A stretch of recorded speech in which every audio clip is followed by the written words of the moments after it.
Hi, my name is Nathan, and today we're going to do a comic book review of Carnage, issue number 3, the 2022 version, just for clarification purposes. Brought to you by Rated Comics. Let's get to it.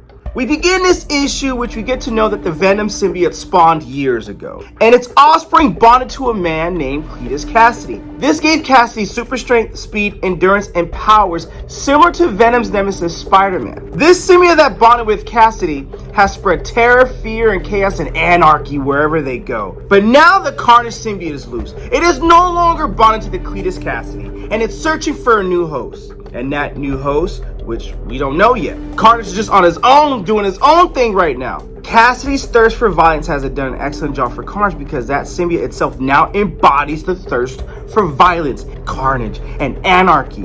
During all this, Carnage found a new host, Kenneth Neely. Or at least not really promising him to be a host, but Kenneth Neely wants him to be a host. A serial killer who's been leaving messages for the symbiote at his crime scenes. Carnage is currently fighting the Spot, where he wants to take his powers to access the Spot dimension. The Spot tells Carnage that if he wants to access the Spot dimension, he can just ask him for it. I'm just gonna give it to you, bruh. And he may give it, but the symbiote's greed knows no bounds. It is willing to sacrifice the Spot to have the entire Spot dimension to himself. But the Spot has a few tricks up his sleeve too. He tells Carnage that he'll have to catch him to take his powers.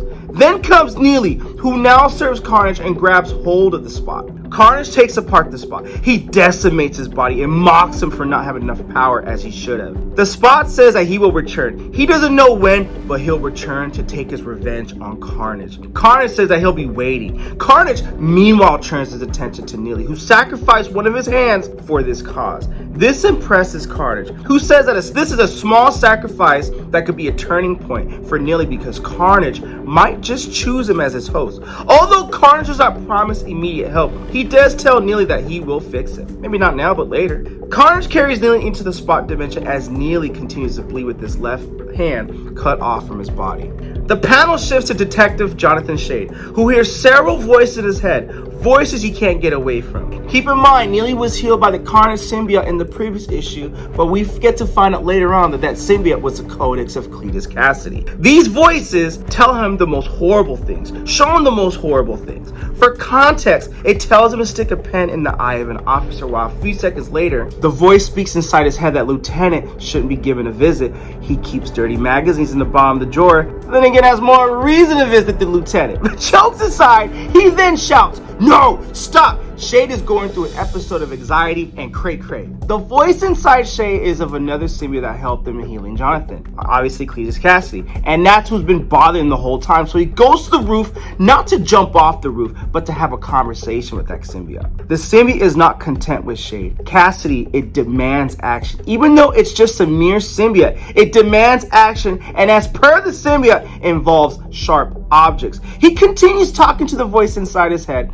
and the symbiote tells him to refer to it as Cletus, indicating the chunk of the symbiote that might have come off of Cletus Kasady and now stuck with Jade. That's the codex of Cletus Kasady that came off of Carnage, but Carnage did not know about that at that time. Kasady and John are conspiring how they need to end Carnage and Neely, but Shade is someone who works by the book and doesn't like to get his hands dirty or go off the rails.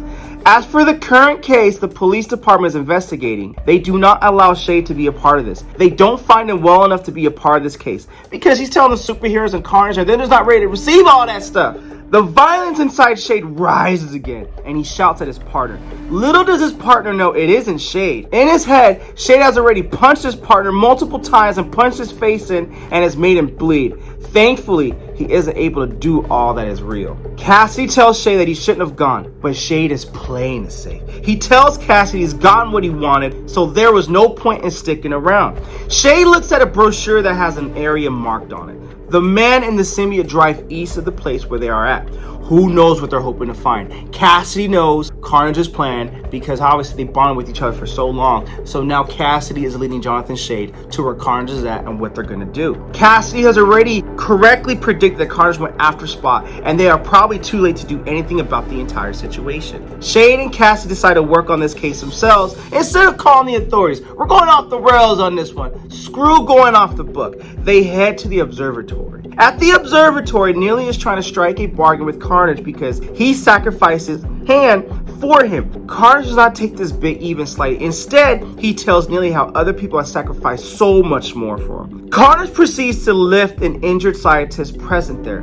Her name is Dr. Halliday. Her study involves sending particles across different dimensions, and it is something that entices Carnage. Carnage advises Dr. Halliday to power up her machine and initiate the transport process. With the power he took from the spot, Carnage is going to come in handy here.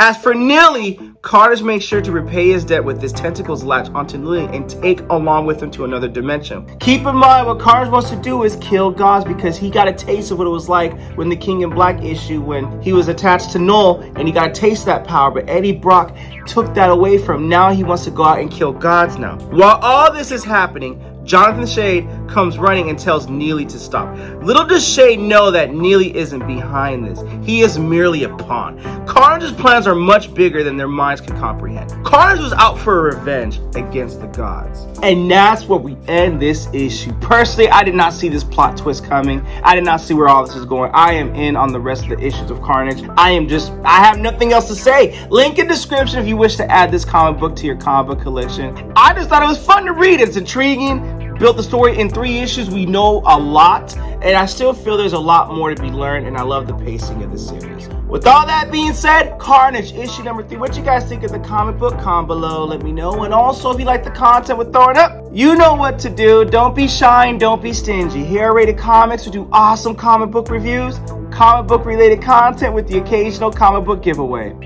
Thanks again for watching. Until next time.